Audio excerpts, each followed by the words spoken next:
Ani, shopping, gadget, travel, car, luxury car, and property. So para ma-hit mo siya, makasama ka sa ranking, every month maglalabas yung company kung ilan ang makaka-hit nito. Paunahan na lang. Paunahan. So yung total pool fund, for example, ang total this month, maliit pa lang. For example, ang total PV natin sa lahat ng product and package ng buong kumpanya. For example, 10 million. 10 million TV.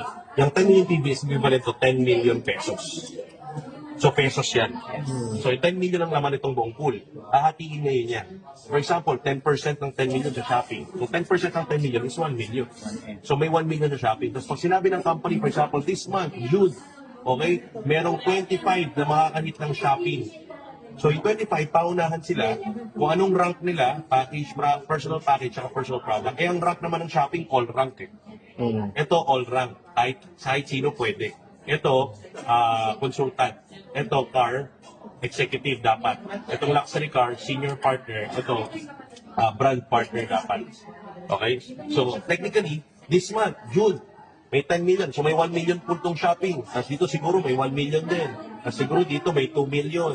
Dito may, so, 1, 2, 4. Dito, 2 million. So, 6. O, diba? Sa maging another 2, another 2. 6, 7, 8, 9, 10. 10 million na lahat, di ba? So, naka-allocate lahat yung buong 10 million dito, hati-hati. So, ganyan siya. For example lang itong numbers, ha? So, for example,